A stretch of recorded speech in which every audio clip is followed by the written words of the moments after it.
Hey guys, tonight we're venturing into the unexpectedly tangled world of Viking hair combs, a place where carved antler meets seafaring swagger, where grooming was serious business, and where, oddly enough, your choice of comb might say more about your social status than your sword ever could.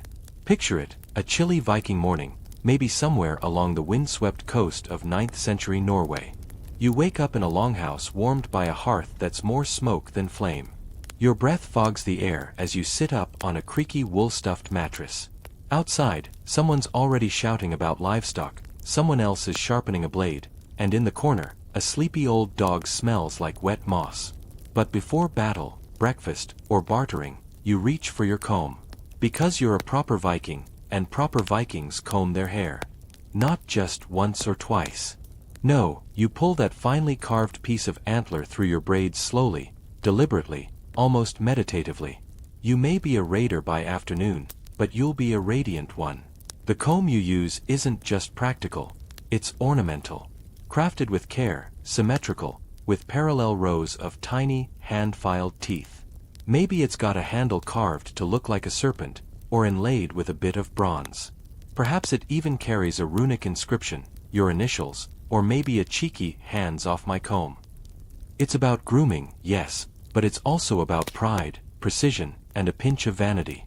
So before you get comfortable, dim the lights, maybe turn on a fan for that soft background hum, and let's ease into tonight's journey together. You run the comb through again. No knots. Good. You check the mirror, or in this case, a polished bit of metal, straighten your tunic, pull on your boots. And yes, you carry the comb with you. It fits neatly into a little leather case attached to your belt, because losing it would be unthinkable. In the Viking world, personal grooming isn't just about cleanliness, it's about social currency. Some historians argue whether the Viking obsession with grooming came from necessity, lice were a problem, after all, or from cultural values that equated neatness with power. What's certain is that travelers from other lands, especially from the more civilized Christian parts of Europe, frequently noted how well-kempt the Norsemen were. One early English chronicler sounded both admiring and slightly insulted when he grumbled that Viking men were always combing their hair and bathing every Saturday. The audacity! And it wasn't just the rich. Archaeological digs from Dublin to Uppsala show that combs were everywhere, under floorboards, in graves, stuffed into forgotten pouches. Cheap ones, fancy ones, snapped in half or lovingly repaired with tiny copper rivets. It seems every Viking, whether merchant or warrior, kept one close. Even slaves. Especially slaves, they had to look tidy to reflect well on their masters. One comb found in Ribe had its teeth worn down to little nubs, like a well-used toothbrush. Another, in York, was made of elk antler and decorated with a geometric interlace pattern more intricate than your last attempt at assembling IKEA furniture. That level of detail wasn't just flair, it was a form of quiet boasting. Imagine the social dynamic, a village gathering, a marketplace, or maybe a wedding feast. You're chatting with a blacksmith. He reaches into his belt pouch and pulls out a comb. You do the same. He eyes yours. You eye his. Silent appraisal. Theirs is dull and cracked. Yours gleams with fresh polish and some rather tasteful knotwork. You win this round. Of course, there's a darker side too. Comb teeth make perfect little habitats for lice, and the more teeth, the more opportunity to scrape and trap those clingy freeloaders. Some Viking combs were double-sided, offering both wide teeth for detangling and finer ones for, well, delousing. Archaeologists have even found combs with remnants of nits still attached, a gross but compelling kind of evidence. But even lice couldn't ruin a Viking's grooming game. You'd clean the comb, boil it, maybe scrape the teeth with a knife, and go on with your life. After all, when your neighbors might judge you more for greasy hair than for pillaging a monastery, you stay sharp. And so your day begins. Beard combed. Hair oiled. A small mirror glance confirms. You look good enough to command a longship, negotiate a cattle price, or propose marriage to that flaxen-haired smith's daughter. Comb in your pouch, axe on your back, swagger in your step. You probably won't survive the upcoming raid on that monastery, but at least your hair will look magnificent in the tapestry. Let's walk with you now, out of the longhouse, past your neighbors mending nets and your cousin wrestling a chicken for some reason, and down the muddy track to the market.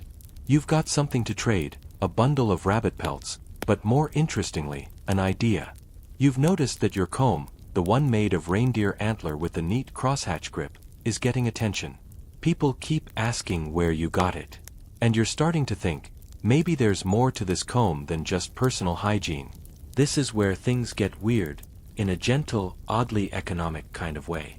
Because while Viking trade is famous for swords, furs, and amber, what often gets overlooked is how incredibly lucrative grooming tools could be. Comb making wasn't a hobby for bored carvers. It was a full-blown industry. A strange, slightly fragrant corner of Viking capitalism. Historians still debate whether comb production was centralized in cities like Hedeby and Birka, or whether it emerged independently in every settlement with access to antler and a patient craftsperson. Either way, the result was the same. Thousands upon thousands of combs, chiseled, filed, pinned, and polished with more care than some Viking ships received. At Hedeby, one of the largest Viking Age towns, archaeologists uncovered entire workshops dedicated to comb production. Picture it. Low wooden benches, flecks of antler covering the dirt floor like wood shavings in a modern-day barbershop, and one or two hunched figures scraping, scoring, and sawing by the dim light of a small oil lamp. First, you needed antler, preferably red deer, although elk or reindeer would do in a pinch. The outer part was too porous, so you had to split the antler, smooth the inner surface, and begin carving out comb plates.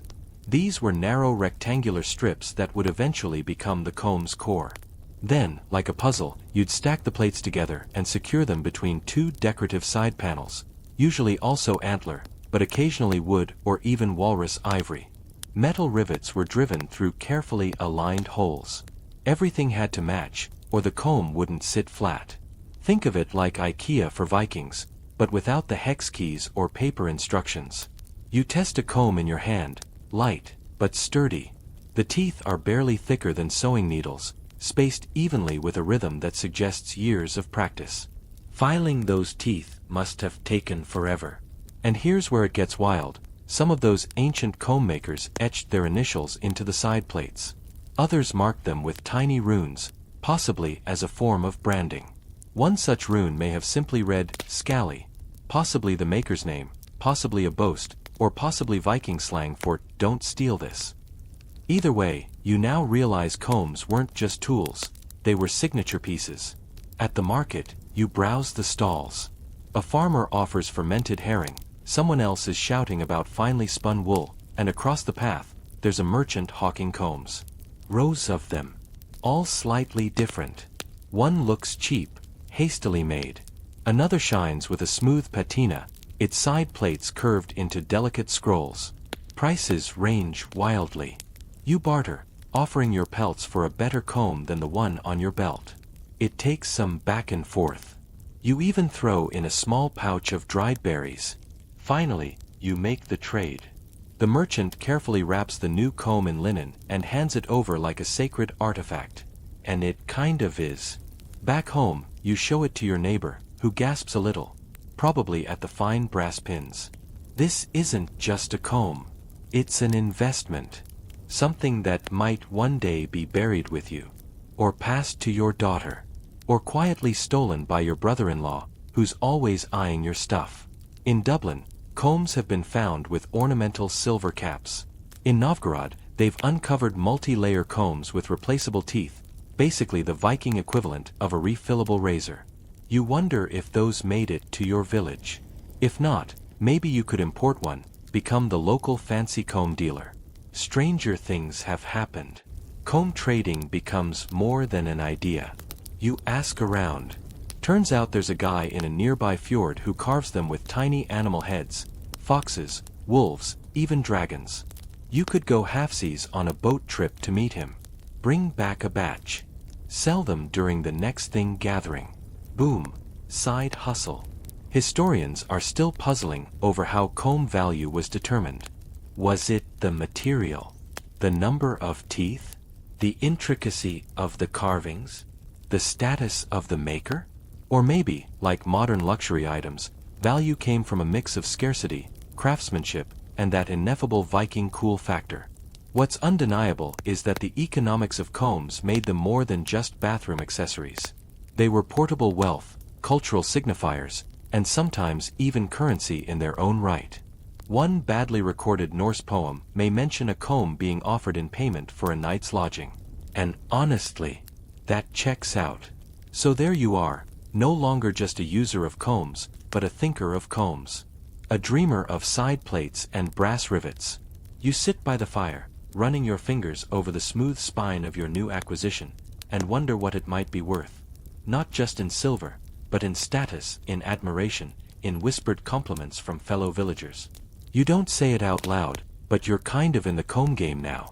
By now, your fingers are getting used to the gentle ridges of your new comb. You've even developed a little routine: morning comb, midday comb, pre-feast comb. It's become an extension of you, and you're not the only one. Across the settlement, more and more people seem to be putting effort into their grooming. It's not vanity, well, not just vanity, it's about readiness, respect, and yes, subtle competition. Who has the cleanest beard plaits? Whose hair gleams most convincingly in low sunlight? Whose comb clacks most satisfyingly when drawn from its sheath? Let's talk about those sheaths for a moment. Yes, combs came with their own protective cases. Not unlike a modern smartphone, they were too precious to toss around loose. These cases were often carved to match the comb, snapping shut with a soft click. Sometimes, the case was even more elaborate than the comb itself, decorated with animals, knotwork, or interlocking rings.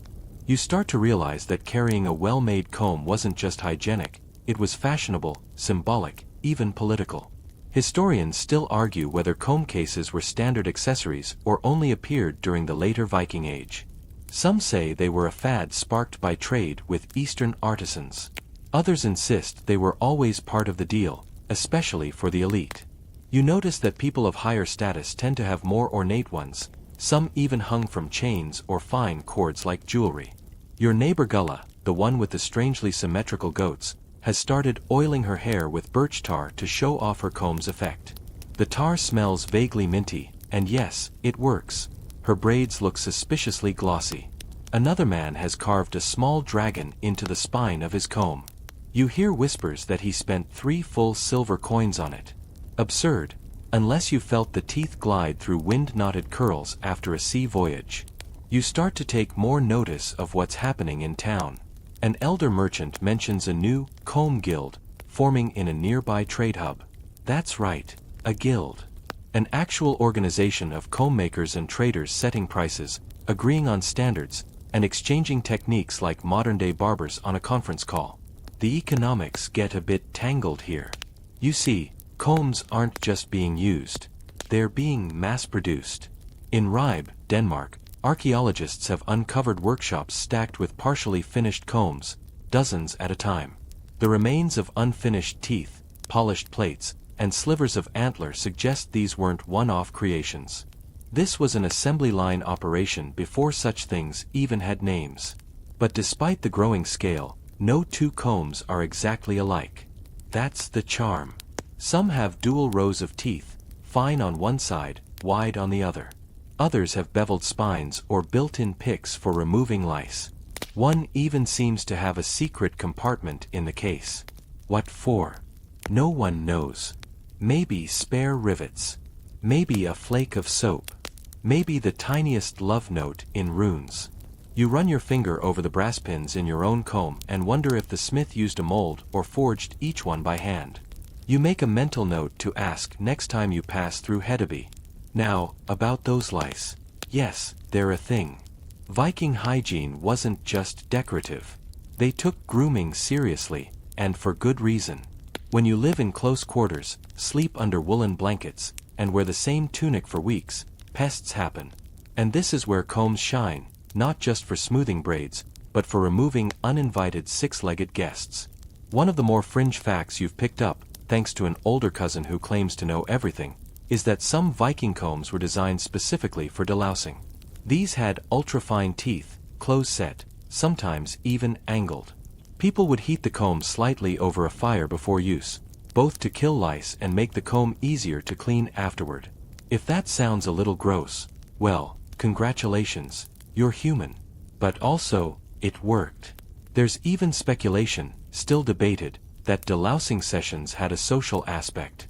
You picture it now, friends sitting together by the fire, carefully checking each other's scalps, chatting about harvest yields or who's been smuggling mead from the monastery.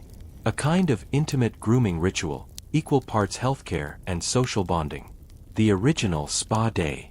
And here's a curious twist. Some combs show signs of wear from being used by multiple people. Not just passed down, but shared. Maybe in households. Maybe between travelers. Maybe as part of courtship rituals. Here, comb my hair and see if we're compatible. Stranger things have served as love tokens. So now you're looking at combs not just as tools or symbols, but as artifacts of connection. They were part of how people lived, how they interacted, how they measured status and comfort in a rough and tumble world.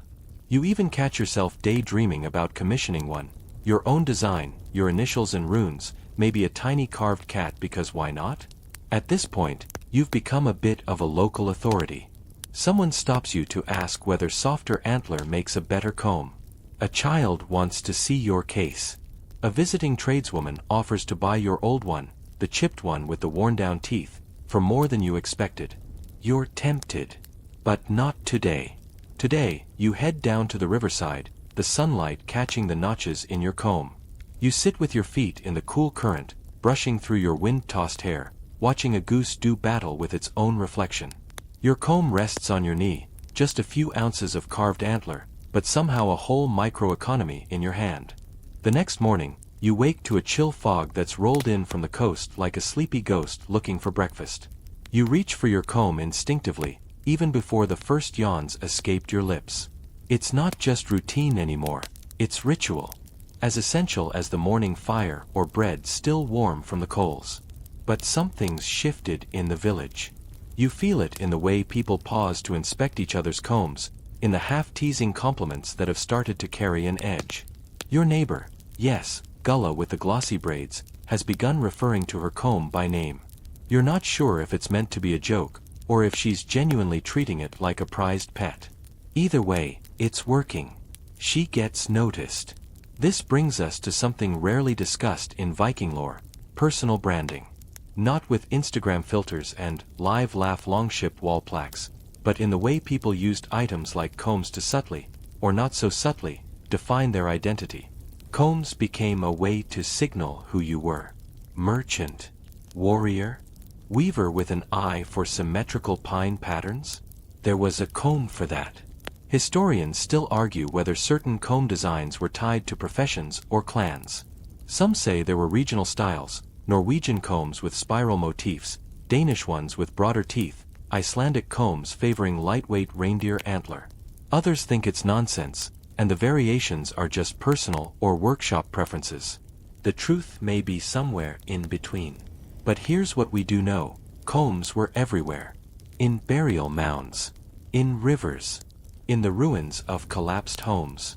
Some were simple, yes, but others. Meticulously carved, symmetrically pinned, polished until they shone like little slices of moonlight. The amount of effort invested in these objects suggests something more than hygiene. It suggests status. Enter the gift economy. You've probably heard the phrase, gift economy, in podcasts hosted by men with strong opinions about sourdough. But for the Vikings, gifting wasn't optional, it was the glue holding society together. Giving meant forging bonds, building loyalty, reinforcing alliances. And the more unusual or personalized the gift, the more meaningful the connection. Which means, combs were perfect. Small enough to carry. Useful enough to justify. Fancy enough to impress. You imagine a chieftain's daughter slipping a carved comb into a suitor's hand, something modest, maybe, but full of meaning. Or a trade delegation presenting combs along with silver and amber to sweeten a deal. Or a warrior returning from raids with a foreign comb tucked in his belt, eager to show off both his loot and his grooming. Some of these gifted combs may have traveled farther than their owners. Pieces of North Sea antler have turned up in combs found as far away as Russia. The implications. Mind-bending. Your little comb, made by a quiet carver outside Burka, could end up in a noblewoman's tent near Kiev, or clasped in the cold fingers of a merchant entombed beneath Icelandic turf. You begin to look at your own comb differently. Not just as an object, but as potential currency.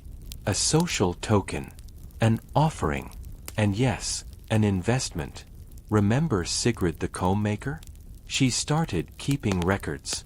Not on paper, of course, that's for monks and scribes. But she scratches runes into lengths of bone, who bought what, where they lived, whether they paid in coin or fish or a favor yet to be claimed. Her little shack, once just a humble workshop, now hums with quiet importance. People come to her to commission combs the way others commission weapons. Today you watch her work. She selects a length of antler and studies it the way a baker studies dough. There are decisions to be made. Fine teeth or coarse. Engraved or plain. Bone pins or iron. You see her fingertips move as if she's already feeling the comb in a future hand. Her tools are simple. Chisels, a tiny drill made from a bent nail and string, a lump of sandstone for smoothing, but in them is power. A young man approaches with a proposition.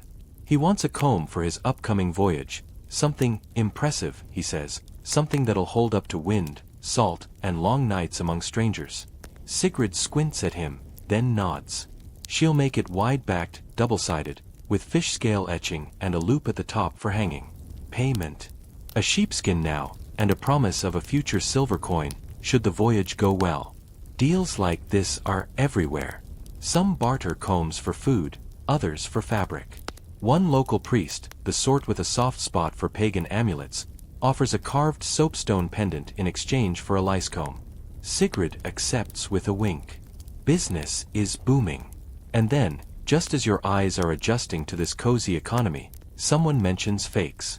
Yes, fakes. Cheap combs, shoddily made, with teeth too thick to be useful and pins that rust at the first splash of sea spray. Some even have decorative carvings meant to mimic older, better-known workshop styles.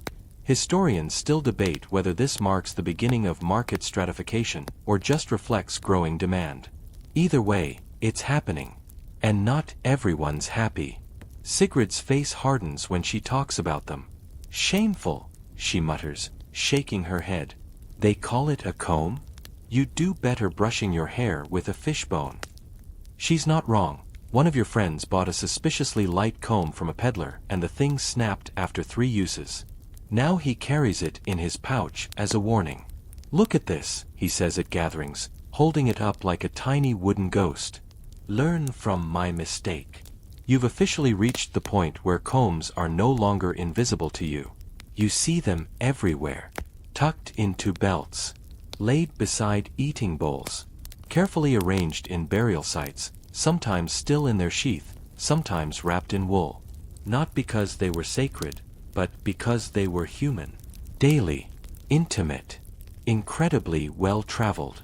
So tonight, as the wind taps on your shutters and someone's goat bleats dramatically at nothing, you sit by the fire and clean your comb. It's gotten a little dusty from all your people watching. You use a bit of goose fat on a cloth and run your thumb along the teeth until they shine again. The glow from the hearth catches the carvings on the spine, faint little waves, like a quiet sea. You smile. It's silly, maybe. It's just a comb. But it's also a window. A whisper. A piece of a much bigger puzzle that you're only beginning to comb through. By now, your days are bookended by the comb's gentle rhythm. Each morning, a ritual of smoothing down flyaways. Each evening, a quiet moment to unwind by stroking through strands made wilder by wind, salt, and time. It's oddly soothing. Like worry beads for your scalp. But tonight, as you pause in the flickering warmth of the hearth, another idea begins to form. Someone had to teach people to care this much about their hair. Not instinct. Instruction. You wouldn't be alone in that thought. Some archaeologists argue that Vikings didn't just stumble into grooming habits. These were learned behaviors passed down by observation and repetition. Little girls watching mothers or aunts clean combs with a sliver of birch bark. Boys imitating older brothers oiling their beards before trade missions. A subtle, unspoken apprenticeship of the mirrorless. Now imagine, if you will, a Viking with an entrepreneurial streak, not carving combs, but teaching their proper use. Yes, grooming tutors. It sounds made up, like something from a sketch comedy set in Jorvik. But recent digs in high-status settlements show signs that grooming wasn't just personal. It could be performative. Some believe professional groomers may have existed, especially for the wealthy or the ceremonial. Not quite hairdressers, not quite barbers, but traveling stylists armed with combs, knives, and scandal. You imagine one arriving at a longhouse unannounced, like a pop-up influencer. He unrolls a leather pouch with combs of every size and kind, oils in little glass vials, and a bone scraper to exfoliate the scalp. The young women giggle behind braided sleeves, the older men act unimpressed but edge closer. He begins with a warrior's tangled mess and, in 20 minutes, turns him into a polished emissary. It's magic. Or at least, the Viking version of a makeover montage. Historians still argue whether this was a formal profession or just a side hustle for bored artisans. Either way, the idea of grooming as a paid service starts to make more sense the deeper you dig into Viking economics. Once daily grooming became status-linked, people naturally wanted to outsource it, just as they outsourced blacksmithing, tailoring, or rune carving. The idea also fits neatly into another trend emerging from the archaeological record: social grooming ceremonies. Picture it: before a feast, the household gathers around a central fire. Someone plays a lyre. Someone else, an elder maybe, begins brushing through a child's hair while telling an old story. One by one, family members pass around combs, oils, and shears. Hairs trimmed. Beards are braided. Someone wipes lice off a fine-toothed comb and tosses it into the fire, watching the tiny sparks rise. It's domestic. It's ritual. It's surprisingly wholesome. Of course, not everyone buys into this theory. Some scholars believe combing was strictly private. That cleanliness was prized, yes, but vanity was frowned upon, and public grooming might have been seen as effeminate or wasteful. The evidence: sparse and contradictory. A broken comb here. A depiction of hair braiding there. The truth, as always, may live somewhere between silence and speculation.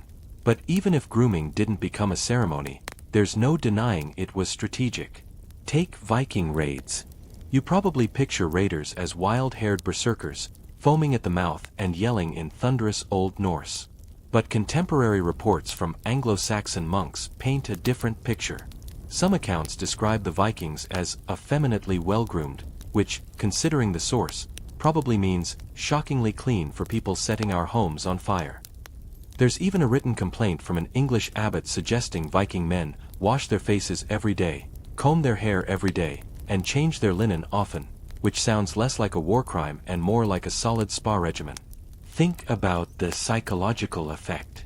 If you're defending your village and a group of glistening warriors with neat braids, clean beards, and immaculate combs shows up, well, it messes with you. You expect monsters. You get models. It's unsettling. That's the point. The comb, then, becomes a weapon, not of violence, but of intimidation, seduction, and soft power. Remember our old friend Sigrid, the comb maker? She starts adding new clients, young warriors mostly, asking for combs that look fierce. You hear one of them specify a grip carved with knotwork that resembles dragon scales. Another requests grooves along the spine so the comb whistles faintly when swung. Are they practical? Maybe not. But they make the comb feel like a blade.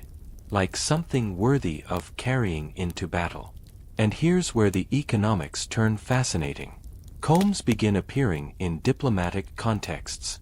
At one dig site in Gotland, a richly decorated comb was found nestled inside a wooden box alongside seals, documents, and merchant tokens. At another in Hedeby, a comb with unusual etchings, possibly Arabic numerals, was unearthed in what might have been a trade office. Scholars believe combs may have served as both gift and signature. No paper contracts. No notarized seals. Just a comb, unmistakably unique, offered as a mark of trust. Imagine a merchant sliding a comb across a table like a business card. This is me. This is what I represent. It's bold. It's tactile. It's very Viking. And you, back in your village, begin to sense the ripple effects. Young boys swap combs at market like they're rare coins. Elder women compare carving techniques over stew pots. One man begins etching runes into the backs of his combs, fortune phrases, weather predictions, cheeky insults aimed at rival traders. They become collector's items. Conversation starters. Tiny tokens of power. Then come the cases. That's right. Wooden comb cases, intricately made with sliding lids or tiny hinges, to protect the precious teeth from damage. Some are engraved with prayers. Others with curses. One, you're told, contains a compartment for pine resin, used as primitive hair gel. Suddenly, owning a comb isn't enough. You need a case. And maybe a polishing cloth. And a small pouch of comb-friendly herbs. You can't be the only one thinking this is getting a little out of hand. But isn't that the way of things? The more symbolic an object becomes, the more accessories and traditions sprout up around it. And the Viking comb? It's blossoming into a full-blown cultural phenomenon. Like Pokemon, if they were sharp enough to pick lice and fancy enough to bury with royalty. Tonight, as you sit once more with your own comb, now cleaned, cared for, maybe even slightly overvalued, you reflect on how far this little item has come. What began as bone and patience is now influence, strategy, and art. And perhaps, just perhaps, you begin to wonder, what will tomorrow's comb be worth? You start noticing things. Not just your comb, though by now it feels like an extension of your hand, but other people's combs. Their shapes, sizes, carvings. The way one neighbor carries hers tucked in her sleeve, polished to a dull gleam, or how the blacksmith's son wears his on a leather thong around his neck like an amulet. Combs aren't just tools anymore. They're statements. And that's where it gets tricky. See, status symbols have a strange way of spiraling. It starts with pride, then turns competitive, then, somehow, ends up political. The Viking comb, in its quiet, unassuming way, begins acting like a social passport. Certain woods, certain decorations, certain weights or patinas, all start to signal things about the person carrying them. Not just wealth, but origin, allegiance, intent. In Hedeby, for instance, excavations reveal combs made of antlers sourced hundreds of miles away, hinting at trade networks and exotic tastes. In Burka, others are uncovered painted with thin strips of red ochre, perhaps a symbol of a specific clan, or just a popular trend, like Viking eyeliner. Some are found with deliberate imperfections, mismatched teeth or lopsided engravings, believed to ward off spirits or confuse envious gods. Historians still argue whether these so-called protection combs were folk art or just sloppy craftsmanship. It's a curious thing. You used to think of combs as personal, almost secretive. But now you're learning that they're also deeply performative, part utility, part theater. And they're being watched. One market day, you overhear two merchants gossiping. One says, "Did you see Eric's comb? Walnut. Too fancy for a farmer." The other snorts. He's trying to impress the Jarls. As if they'll notice a man with dirt under his nails. You glance at your own comb, suddenly self-conscious. Is it too simple? Should you have carved something into it? Maybe a tiny serpent? Or a blessing from Thor? You feel both silly and oddly seen. This isn't paranoia. Nor is it unique to your time. Humans have always used grooming items as non-verbal declarations. Just think of the modern briefcase, or that ominous row of toothbrushes in an Airbnb. These objects speak. And Viking combs. They shout. Especially once the kings get involved. Yes, kings. Royalty had a way of co-opting useful trends, and combs were no exception. Artifacts from Dublin and York, former Viking settlements turned trading hubs, show us elaborately decorated combs found in high-status graves. Some with silver inlays. Others with bronze fittings. One comb found near a royal burial site was so meticulously carved that some scholars believe it may have been used only once, then placed as a ceremonial offering. A presentation comb. Historians still debate whether this comb was symbolic or functional. Some think it served as a kind of royal seal, like a wax stamp. Others argue it was never meant to touch hair at all, just to be admired, passed from hand to hand like a relic. Either way, the message was clear. This wasn't just any grooming tool. It was power made portable. You imagine a king seated in his longhouse, surrounded by huskarls and advisors. He holds a comb not to fix his hair, but to flaunt it. It glints faintly in the firelight, its tiny runes whispering promises of order and lineage. When he hands it to a visiting envoy, the room hushes. It's not a gift. It's a contract. And here's where your own comb starts to feel lacking. Not because it's poorly made. It's held up remarkably well through weeks of use, dozens of idle flicks, countless unconscious passes through your wind-tangled hair. But compared to that comb, the royal one, it feels small. Ordinary. Just bone and polish. So you visit a specialist. She lives on the edge of town, where the forest begins. Her hands are knotted from years of carving, her home filled with the sharp scent of fresh horn and wood shavings. She doesn't speak much, but when you show her your comb, she nods slowly, then disappears behind a thick hide curtain. She returns with antler. It's pale, slightly curved, and etched with lines that resemble lightning trapped in bone. She doesn't offer it to you. She simply begins to work. You watch as she shapes the blank, saws the teeth, smooths each one with a sliver of shale. Then comes the engraving, a curling motif of waves and birds, so fine it looks like it was etched by breath.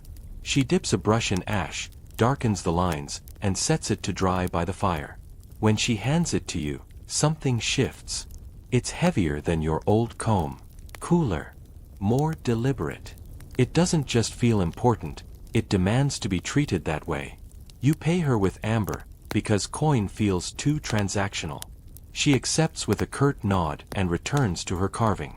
That night, you use the new comb for the first time. It bites the scalp differently. Not sharper, exactly, but more present. You can hear the teeth whisper through your hair, as if they're reciting stories. And suddenly, you realize, you've become a collector. The comb is no longer just a necessity. It's a hobby, an obsession, an aesthetic. You start noticing variants. The curved ones favored by seafarers. The double-toothed ones with alternating widths. The foldable ones, yes, foldable, found in Viking graves across England, where combs could be snapped shut like knives, kept safe in pouches or boots. A comb that folds. Imagine. That's not convenience. That's design. You begin drawing plans. What if you inlaid one with copper? Added a thumb grip? Hid a tiny message between the teeth? You could start a trend. Be the next big name in grooming. You laugh at the idea, but quietly, because part of you isn't joking. That's how these things happen. Not with thunder or flame, but with fascination, repetition, pride. And you wouldn't be the first to fall under the comb's spell. In fact, some scholars think the Viking love of grooming bordered on compulsive. Several combs have been found in children's graves. Were they given as toys, talismans, tools for the afterlife, or just a reflection of how early grooming habits were taught? We may never know. But as you lie back, your new comb tucked carefully beside your sleeping mat, you begin to understand.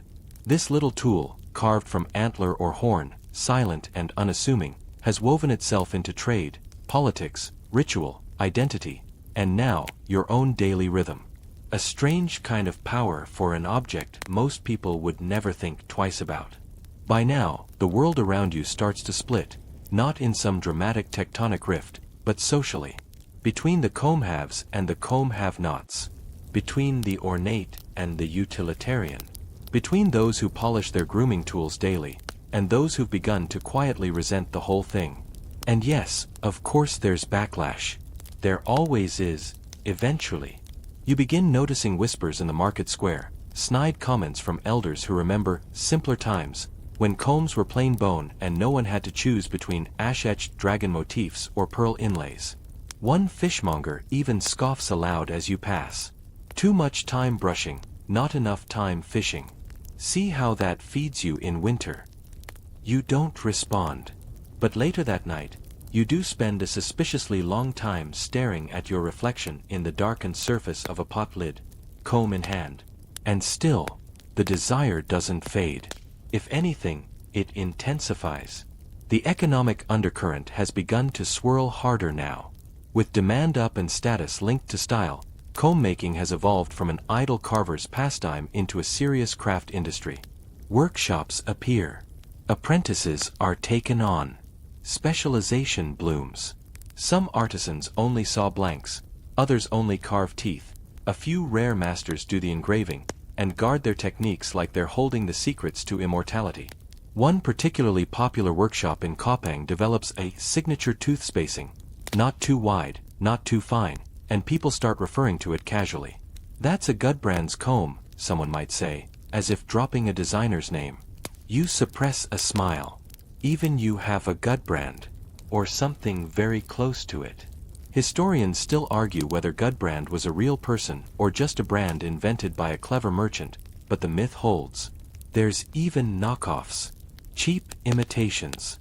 Shoddy teeth that break off after a few uses, or grainy bone that flakes in cold weather. They show up at the edges of towns, peddled to travelers or sold in bundles to servants. One comb, found in the ruins of a modest household near the Isle of Man, had a maker's mark burned into the back, a crooked wolf's head, probably counterfeit. And still, people bought them. Because having something was better than having nothing. Combs start to feature in other parts of daily life too. Storytelling. Songs. There's one old folktale that keeps getting passed around. A warrior falls in love with a girl he sees combing her hair by the fjord, and he never returns to battle. His friends call it weakness. But his comb, made of beached whalebone, carved with a raven, allegedly prevents him from aging. Romantic nonsense, obviously. But you kind of love it. Another tale, darker, colder, describes a cursed comb lost in a bog, whose teeth continue to move even after being dropped. It remembers, the tale warns. It always returns. You try not to think about that one at night. One morning, you visit a nearby port to trade. There's a small comb market set up outside the main longhouse, and you immediately notice something different.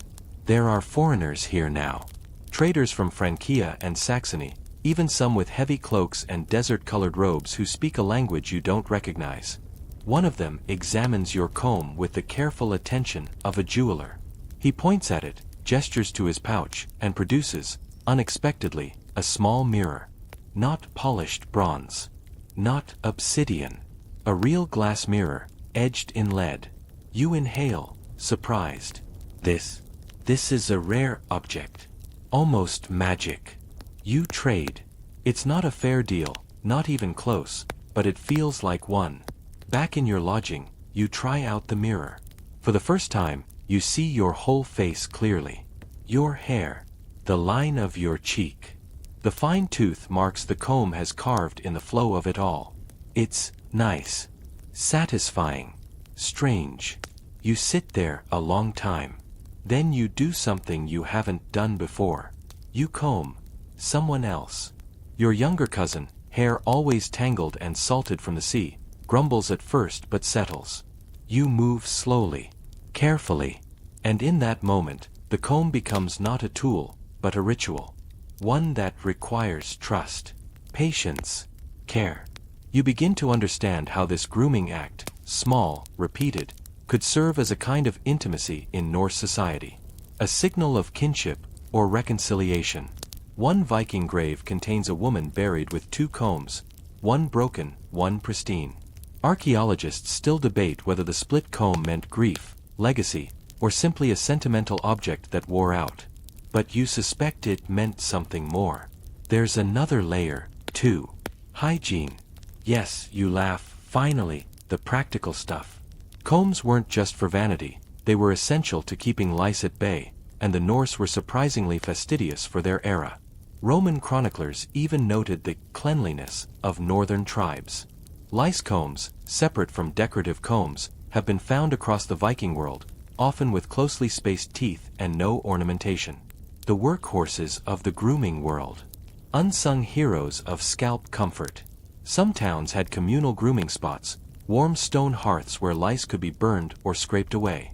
People sat close, helping each other, chatting, warming their feet while passing combs back and forth.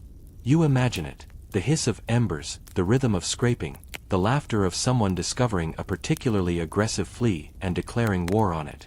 It's intimate, ordinary, human. Which, of course, brings us back to the economy. Because where there's demand, there's supply.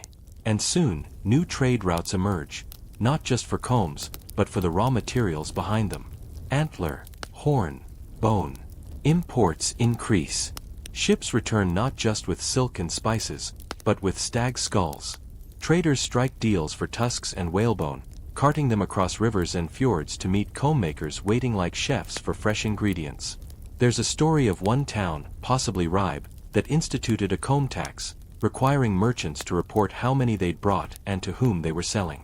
This hasn't been fully confirmed, but the presence of uniform makers' marks and workshop quotas suggests some kind of regulation existed. Historians still argue whether this was for economic control or simply to ensure quality. After all, no one wants a comb that snaps mid-stroke. And then, at the height of this comb-driven boom, something unexpected happens. A law is passed forbidding the burial of luxury grooming items in low-status graves. Yes, an actual law. Some think it was religious pressure. Others say it was a backlash from the elite, tired of seeing commoners flaunt ornate accessories. You aren't sure what to believe. But the message is clear. Combs have stopped being just combs. They've become symbols of class, of aspiration, of friction. And you're somewhere in the middle. So, here you are, combs stashed in your belt pouch, lint from wool and old bits of beard clinging stubbornly to the leather. You're caught in a strange kind of middle-class Viking identity crisis. You're not quite elite enough to commission an ivory-handled masterpiece, but you're certainly not going to scrape your scalp with a splintered stick like your cousin Olaf, who thinks washing is a Christian plot. You pass by a trader hawking something new, a folding comb. Yes, folding. The kind with a little hinge and protective case, so the teeth don't snap off in your pack. It's sleek, clever, imported, perhaps, or copied from a foreign design. The edges are smoother, the ivory burnished to a buttery shine. You imagine pulling it out dramatically at the next feast, letting it unfold like a knife, and maybe that's not a coincidence. Historians still argue whether combs with hinges were inspired by folding blades or vice versa. Either way, they're cool. You buy one. It costs more than a goat. Was it a wise choice? No. Do you regret it? Also no. Because now you are part of something bigger. Something quietly thrilling. At night, in the longhouse, you can hear the click of comb teeth through hair like a chorus of tiny harp strings. Not everyone has a folding comb, but they notice yours. One woman asks to see it. Another scoffs, but she watches you carefully, running her fingers through her own curls as if wondering whether she should upgrade. Your sister borrows it, then forgets to return it for 3 days. Classic. Still, you're not the only one enchanted by combs. The obsession spreads. It's not just Norway now. Finds from Birka in Sweden and Hedeby in Denmark reveal specialized comb makers' quarters, with heaps of antler offcuts, shaped blanks, and rows of partially finished combs, lined up like biscuits on a tray. In York, yes, that York, Jorvik as it's now known, you've heard rumors of a comb buried under the street, a giant carved piece of antler labeled Lifa, to live. Was it a workshop sign? A tomb gift? Some dramatic flair by a boastful craftsman? No one agrees. But the story sticks. It's a comb you dream about, sometimes. You see it rising from the mud, gleaming in lamplight. And speaking of burial, funeral rites are changing. Once, the honored dead might be sent off with swords, shields, a few silver arm rings. But now, combs. Everywhere. Almost every Viking grave dug in the last few decades contains at least one. Men, women, children, even warriors. A comb tucked beside the body, like a last gesture of care. The ultimate, don't forget to fix your hair for Valhalla message. Historians note that Viking men were unusually well-groomed by early medieval standards. Eyewitness accounts from outsiders often make a point of it: how they washed more than once a week, how they combed and styled their beards. One Arabic traveler even described a merchant who carried multiple grooming tools, including tweezers, ear picks, and, of course, a comb. Your own grooming kit isn't quite that extensive, but you've begun to carry more than one. A fine-toothed lice comb for the itchy days, a broad one for fluffing your hair before a feast. Maybe one with a carved animal, one without. Because it's not just about function anymore. It's about presentation. You stand straighter. You braid your hair a bit tighter. You notice how others comb themselves, how they twist their beards or tuck their combs visibly into their belts for show. And then, one day, the comb trade shifts again. Ivory arrives. Real, gleaming, elephant ivory, brought north through rivers and rough caravans, handled a dozen times before it reaches the coast. It's softer than antler, easier to carve, less grainy, and expensive, so expensive that one comb made of it could feed a family for a month. But you must see it. You travel to Ribe again, where the ivory comb is kept behind a velvet cord in a merchant's tent. You're told not to touch it, but he sees the hunger in your eyes and lets you hold it, just once. It's warm, not cold, like you expected. Dense, but not heavy. It's perfect. You don't own one, not yet. But one day, maybe. This, too, stirs controversy. Some religious converts argue against luxury grooming tools. They quote scripture. They frown. They shake their heads at the amount of money being spent on what they call vanity tusks. Some bishops even suggest banning such combs from church grounds. Others go in the opposite direction. They commission ivory combs engraved with crosses or Bible verses. They donate them to monasteries. One monk, it said, had a comb carved entirely of walrus ivory with an image of Saint Olaf chasing away lice like demons. Possibly apocryphal, but memorable. And still, ordinary people continue combing. Fashions come and go, but the daily ritual remains. The world changes, and still, you drag teeth through tangled hair, scratch behind your ear with a corner, share a comb with someone you love, or leave one behind in a home you'll never see again. Historians still debate whether the rise of comb culture reflected a deeper societal shift, a move from tribal chaos to more structured identity, personal maintenance as metaphor for civic order.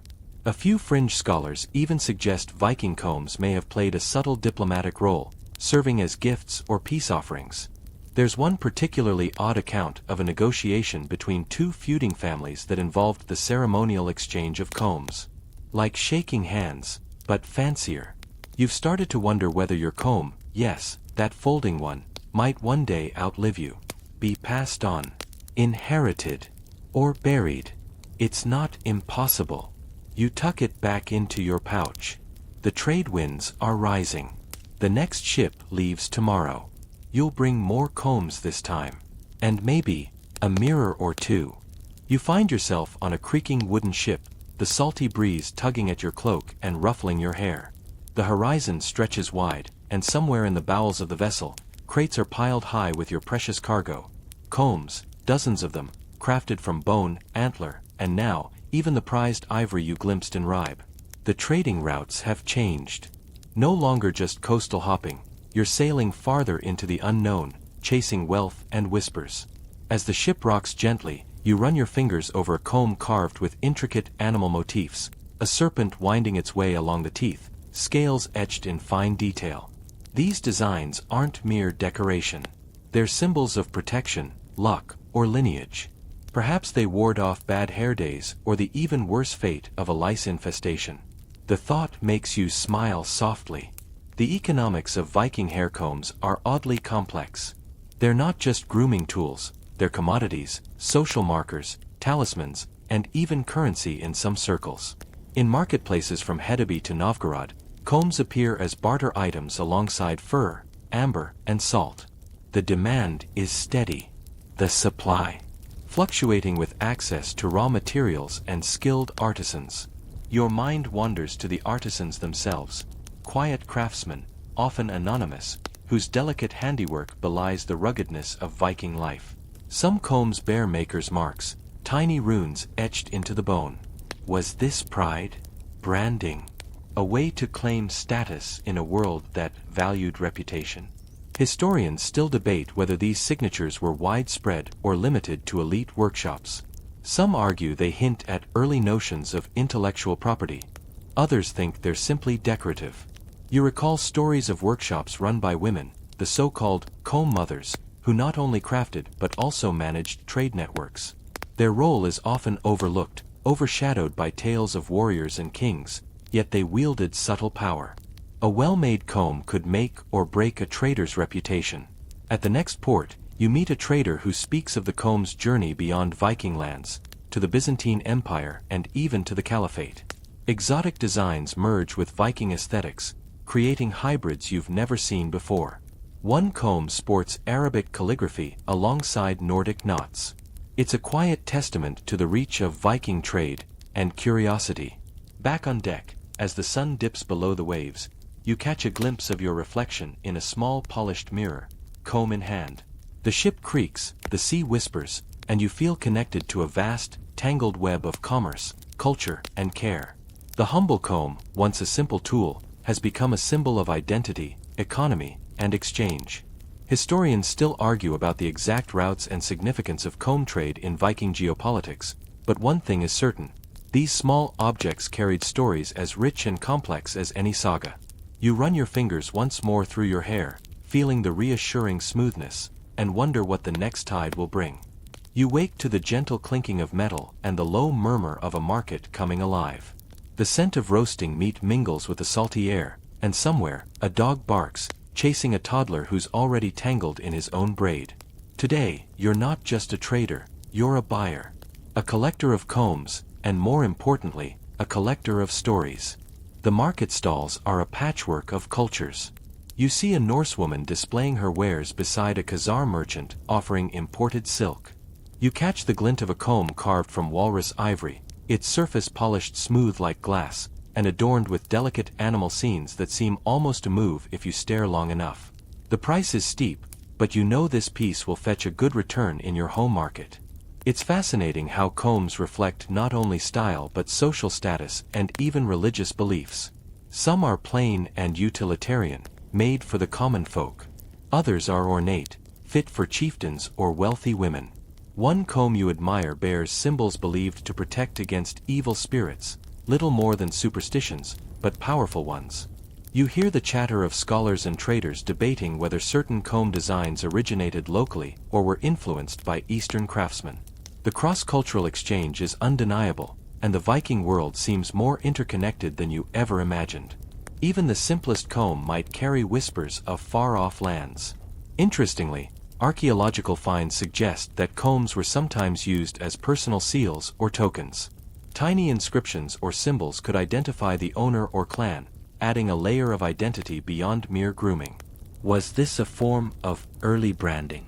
Historians continue to puzzle over this. Nearby, children play with broken combs, fashioning them into miniature weapons or jewelry. It's a reminder that these objects held both practical and sentimental value across all ages. As the sun rises higher, you find a quiet corner and trace the contours of a comb made from reindeer antler. The cool surface feels familiar. You imagine the hands that carved it, steady and skilled, working late into the night by flickering candlelight. Later, you overhear a story from an elderly storyteller about a legendary comb said to have been gifted by a goddess, one that brought wisdom and calm to its bearer. Whether true or not, it's a tale that adds magic to these everyday objects.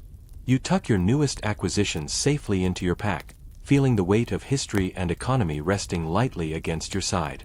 The combs are more than tools, they are threads weaving through the fabric of Viking life. You take a deep breath, savoring the mingled scents and sounds, and prepare to continue your journey through time and trade. The salty wind brushes your face as you wander through the remains of a Viking settlement long buried beneath layers of earth and moss. Here, beneath the quiet soil, lie countless comb fragments, some worn smooth by daily use, others broken in haste or perhaps ritual. You pick up a small piece, feeling the faint grooves where teeth once aligned perfectly to tame wild hare. Archaeologists have uncovered thousands of these combs at sites stretching from the coasts of Scandinavia to the heart of Eastern Europe. Each comb, no matter how simple, carries whispers of the person who once held it, who painstakingly carved it from bone, used it to smooth tangled locks, or passed it down as a treasured heirloom. It's curious how the humble comb was everywhere yet so personal. They were a daily necessity in a world where hygiene was rudimentary, and lice infestations could be a persistent annoyance. Combs weren't just about vanity, they were vital tools for health and social interaction. After all, an unkempt Viking was as welcome as a ship without sails. You recall reading that combs sometimes accompanied the deceased into burial mounds, an intimate gesture that hints at their importance in life and beyond. Historians still debate whether combs were primarily utilitarian, symbolic, or a bit of both in funerary customs. Were they meant to ensure good grooming in the afterlife, or did they symbolize status and identity? In the quiet of the dig site, you imagine the clatter of Viking life, the clang of smiths, the laughter of children, the whispered secrets shared over fires, and how a simple comb fits seamlessly into this world. Interestingly, experimental archaeologists have tried recreating Viking combs with traditional tools, discovering just how much skill and patience were required. The comb's fine teeth were difficult to carve, demanding precision and an artist's touch. You think about the artisan's workshop, the steady rhythm of carving, and the satisfaction in creating something both beautiful and practical. It's a reminder that even the most ordinary objects can tell extraordinary stories. As dusk falls, you set the comb fragment down gently, feeling a quiet connection across the centuries. You find yourself in a cozy, dimly lit Viking longhouse, where the scent of burning peat mingles with the faint aroma of smoked fish. Around you, the hum of daily life unfolds, the rhythmic tap of a hammer on bone, the crackle of a fire, and the soft murmur of voices sharing stories and gossip. In the corner, a woman delicately works on a new comb, her fingers steady despite the flickering candlelight. This intimate scene reminds you that behind every comb was a story of daily life, woven into the fabric of Viking society. Combs were not just functional, they were part of grooming rituals that marked the passage of time, social standing, and even gender roles. Men and women alike prized neat hair and beards, though styles varied widely across regions and eras. In fact, some Viking men went to great lengths to maintain their braids and beards, using combs to create elaborate patterns. A well-groomed beard wasn't just about aesthetics, it conveyed power and maturity. Women's combs often featured more elaborate designs, reflecting their status and personal taste. Historians still argue about the exact significance of these grooming habits. Were they purely practical, or did they carry deeper social messages? Some suggest that combing rituals were almost meditative, a moment of calm in a tumultuous world. You watch as the comb maker carefully etches a pattern of intertwined serpents, a design that echoes the myths whispered around the fire. These motifs were more than decoration. They connected the wearer to legends, gods, and the natural world. Perhaps the serpents offered protection or symbolized renewal. Interestingly, Viking combs have been found far beyond Scandinavian shores, in places like Greenland and even parts of North America, testifying to the far-reaching journeys and cultural exchanges of Viking explorers. You imagine the comb maker's thoughts, pride, perhaps, in creating something both beautiful and essential. It's a quiet craft, passed down through generations, shaping not just hair but identity. As the night deepens, you feel the warmth of the hearth and the timeless bond between maker, user, and the simple, elegant comb. You step outside into a chilly morning mist, the ground still damp from overnight dew. In the distance, a Viking ship rests quietly on the shore, its sails furled and its crew preparing for the day ahead. But your attention is drawn to a small leather pouch hanging from a belt.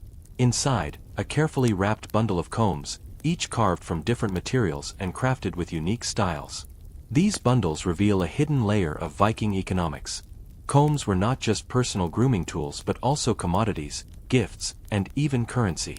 Traders prized certain combs for their materials, walrus ivory, antler, and bone, and their craftsmanship.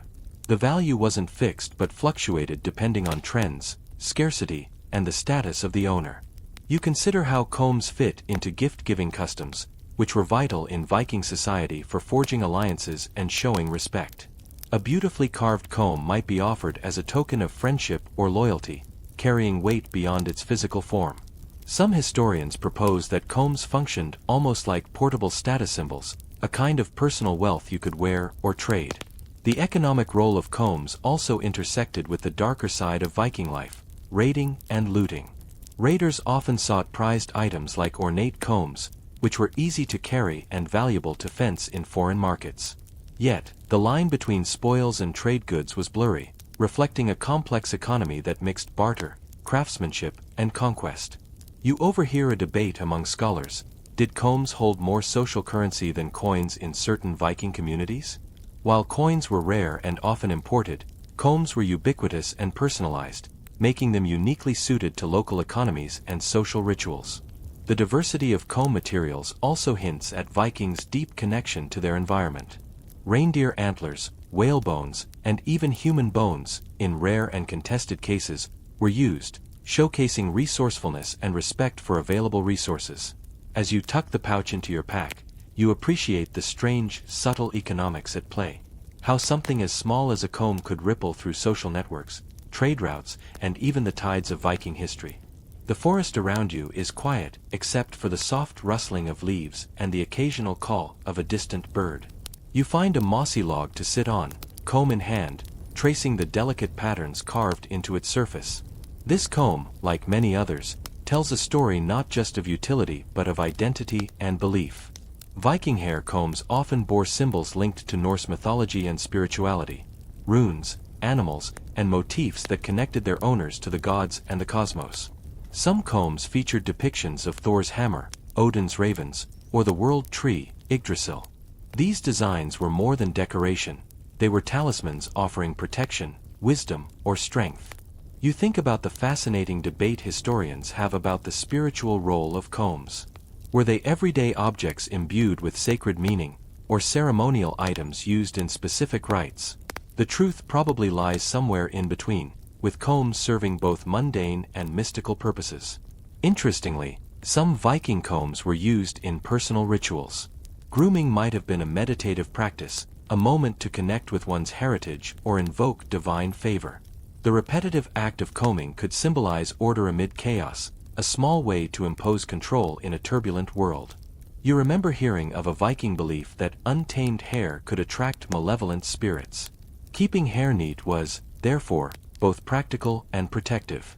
This adds a layer of significance to your comb, transforming it from a simple grooming tool to a guardian against unseen forces. The materiality of the comb also mattered. Ivory, bone, or wood carried different connotations and levels of prestige. Carvers sometimes incorporated personal touches, such as initials or clan symbols, creating a link between the object and its owner's identity. As you sit quietly, the forest seems to whisper ancient stories, carried on the wind and etched into the grain of your comb. It's a reminder that even small objects can hold deep meaning, weaving together faith, culture, and everyday life.